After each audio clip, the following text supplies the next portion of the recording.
عمر رضی الله عنه یو پیر حجر اسود ښکلو.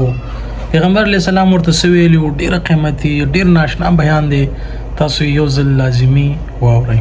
عمر بن خطاب یو پیر راغی د حجر اسود یې ښکلو. پیغمبر صلی الله علیه وسلم نو هغه ډېر زورور سړی و، ډېر دنګ سړی و، انتهایي دنګ و. د هغه سیرت ما ذکر کړی و، د عمر بن خطاب ما د هغه جسماني صفات ذکر کړي. بعضو ملګرو ته به یاد دي. نو الله هغه له ډېره غټه باډي ورکړې وه. یو چې سړی د باډۍ نه غټي بیا پکې زور ډېري او هغه د رش دیزي ته ورننوځي، یوځي ته ځي، هسې هغه نه غواړي چې څوک دیکه شي، خلک دې دیکه کړي. نو عمر بن خطاب د حجر اسود ښکلولو لره روان و، دا خلک دې دیکه شو. نو پیغمبر صلی الله علیه وسلم ته ویل عمره ته تکړه سړی، زورور سړی، ته چې د حجر اسود له راځي نو خلک مه پازابوه. که موقع میلاو شو صحیح ده، که میلاو نه شو لرې نه اشاره کوه. نو خلک څه له پازاوي؟ څومره ښکلی نصیحت دی. خو په دې نصیحت ما ووایي که نه زمونږ خلک په دې خبره پوه کول لږ ګران دي. او ځکه همیشه د دوی عمره او حج زمونږ د دې خلکو دا زه د تجربې خبره کوم، ما چې څه لیدلي په خپلو سترګو، دوی انتهایي پازابېږي په دې عبادتونو کې. ها پازاب او څنګه پازاب؟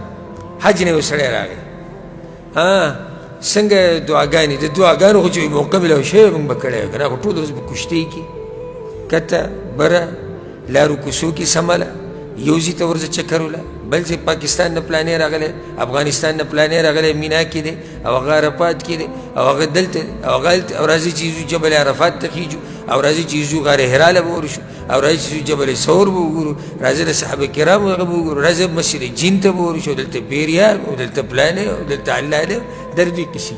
ښه ته قرآن تلاوت، نو تلاوت خو موږ کړی خو چې موقع میلاو شوی وی که نه.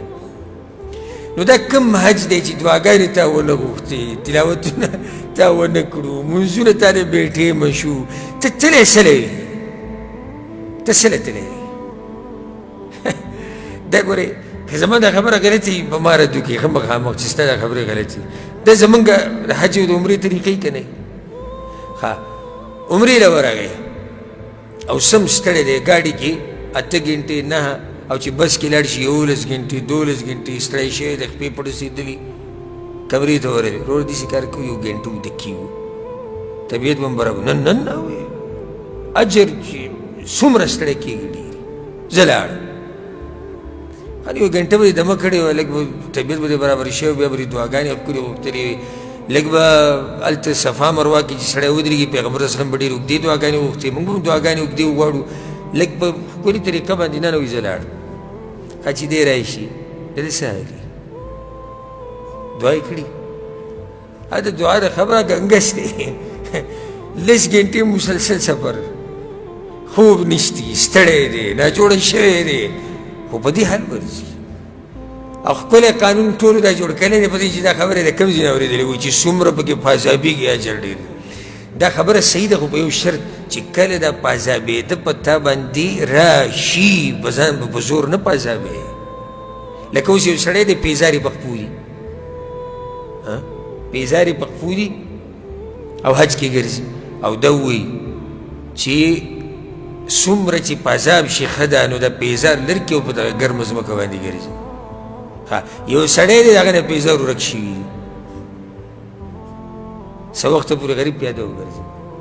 دا اوس هغه دی چې څومره پازاب شي اجر ورته میلاوي. دغه اولنی نه دی په زور ته خپل پیزار ګزاره ځان پازابوم. طریقې زده کوي، عبادت کې د باندې ستړیوالی راغې الله دله اجر درکړي، خو ځان په زور پازابول. بل مثال والا یو سړی د روجې نیولې ده، ماسپښین چې وکتو سړی فوټپات باندې ناست و، لکه څه چې لږ کور ته ولې نه ورځي، وایي چې رانور مې ووایي ولې؟ وایي چې په عبادت کې څومره پازاب شي دومره پکې اجر دی. دا د کوم ځای قانون ته راغست؟ دا خو بدعت دی، دا خو بدعت دی، دا خو ته ناروا کار کوې. حجر اسود چې راته موقع میلاو شوه ښکلې که موقع میلاو نه شوه پس شي که څه شی سره نه و اشاره ورته وکړو. خدا د شیخ ابو حسان اسحاق سواتی صاحب قیمتي بیان چې تاسو واورېدلو د عمر رضی الله عنه کله چې هغه حجر اسود ښکلولو.